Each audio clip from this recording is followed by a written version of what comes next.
Hi students, how are you doing? This week I actually am going to be posting both Chapter 5 and Chapter 6 video into your announcement board. I was planning to do Chapter 5 last week, but I was having some difficulty with my software here in the computer, so I do apologize for the tardy addition, or I should say attachment of this chapter. The videos that I post, I should say the PowerPoint slash videos that I do them through YouTube, and YouTube only gives me about 15 minutes to actually relay the information. So this week, what I'm going to do, because there is so much information for Chapter 5 and 6, I may break it down into parts 1 and parts 2, and if need be, there might be a part 3 as well. Hopefully, this information will be helpful to you. I, again, understand that you do not have chapters 5 and 6 in your book. However, both of those chapters are or I should say, incredibly um, important because they pertain very heavily on the policing aspect of uh, the criminal justice system. So, why it's not in there, no idea. And again, I could get on my soapbox, but that wouldn't do any good now, would it? All right, so Chapter 5, Legal Aspects.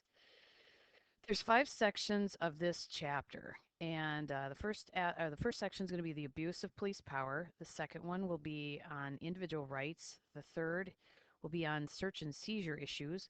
The fourth will be on arrest, and the fifth will be on interrogation.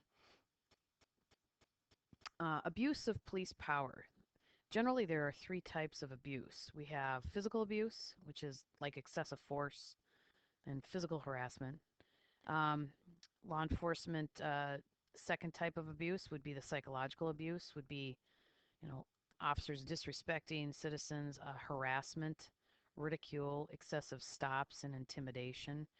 And the third type of police power slash abuse would be legal abuse, and that would be the unlawful searches and seizures and the manufacturing of evidence. Now, if we're going to focus most, I guess, diligently on any of the 3 types of abuse, I would have to say in this course, legal abuse would be the type of abuse by police power that we will focus most of our attention on. There are some high-profile cases, and these are just 4 of probably many, but many of them occurred in the 90s, and 4 of the high-profile cases that I'm listing today did come from the 1990s. I will be surprised if none of you has heard about the Rodney King beating. The second one is called the Rampart Scandal. That was a Los Angeles PD um, scandal as well, right after the Rodney King incident. The third one would be the New Orleans Police Department, and I'll get into that a little bit more detail here in the next few slides. And then the fourth one is out of New York PD, would be Abner Louima assault. The Rodney King beating occurred on March 2nd, 1991. Rodney King, he had refused to stop during a police pursuit. Once he stopped, he was brutally beaten by LAPD Sergeant Stacy Kuhn and 3 of the officers that were working that night with him. Now, here's what was different about this situation than many others is a civilian videotaped the beating and then eventually gave it to the TV news station. And really, it not only gave American public an up-close and personal and uncensored view of what some would believe to be police brutality, but it kind of started this trend of citizens videotaping just about anything that law enforcement does and then trying to sell it for their 15 minutes of fame. With the Rodney King beating, the 4 officers went on trial for the excessive force and were initially acquitted of all of the charges. For those of you who are too young or didn't study this in school for some reason, this acquittal itself sparked 5 days of the worst civil disturbances since the 1863 draft riots in the New York City area. I can tell you that when it was all said and done, 54 people were dead, hundreds were injured, and 77 arrests were made, but you really can't get any idea of how horrendous these 5 days were, unless you actually see the video.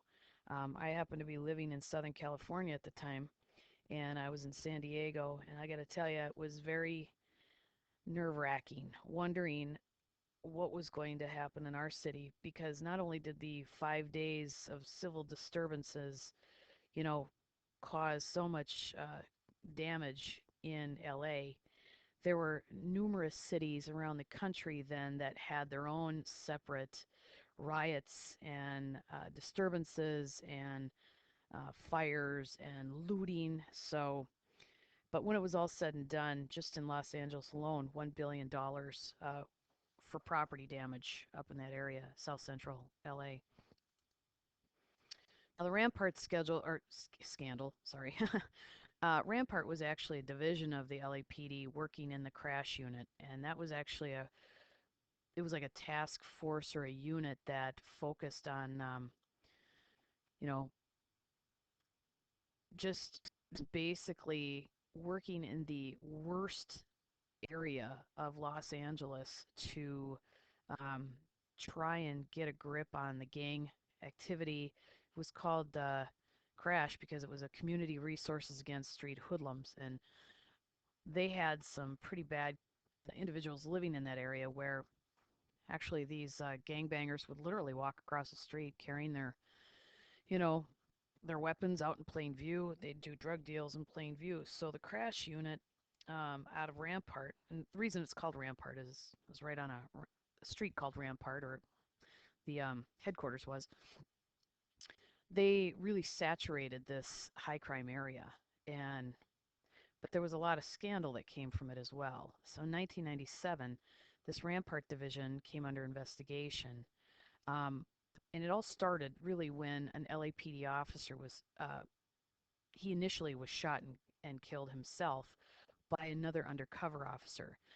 Now, I'm not going to get too much into that, but the uh, the investigation from that shooting uncovered just an immense amount of, oh, I guess, gang activity within the LAPD. So what I'm saying is some of the LAPD officers were actually um, gang members themselves. And there is some allegation that, if you keep up with rap music, with Tupac Shakur and Suge Knight, that these individuals that worked in the Rampart division or the crash unit had some, mm, they had some involvement in the assassination of Biggie Smalls, and he too was another big player in the rap music. I think he was the East Coast rap music, working with P Diddy. At any rate, if you get a chance to watch to the frontline video, it's called LAPD Blues. It's really an amazing story about how this Rampart scandal unfolded. The New Orleans Police Department also had some highly publicized events in the 1990s. The first one was in 95 with Antoinette Frank. She was a police officer for New Orleans, and she was arrested for robbery and homicide at a restaurant. The person she killed was actually one of her own fellow officers. What was so amazingly shocking about this is that she worked at this Chinese restaurant part-time, doing security and such. And so she had gotten to know the family that owned the restaurant. Well, one evening she was off work or off duty, and one of her fellow officers was doing the overtime shift. And she and another person actually came into the restaurant and robbed it, and they killed her fellow officer, and I believe they killed some of the family members that owned this restaurant. Unbeknownst to her, however, one of the family members actually hid in a cooler, and I don't know, sometime that same evening after law enforcement arrived, she came back acting as if she was an off duty cop, wanting to know what was going on. And the surviving family member was able to identify Antoinette Frank as the actual trigger person. So um, I've never really heard of one officer assassinating a fellow officer. But there was also allegations that she was involved with either romantically linked to another gang member and grew up in that type of a lifestyle, or she herself was involved in gang activity in addition to being a police officer. The second one in New Orleans was 96, where another one of the police officers in that department was convicted for hiring a hitman to kill a woman who had previously lodged a brutality complaint against him. This particular officer and several of the other New Orleans officers um, would respond to a pretty high crime uh, complex. I guess you know it was a bad apartment complex, and whenever they would go in there, there were quite a bit of brutality or excessive force being used against some of the people in this complex.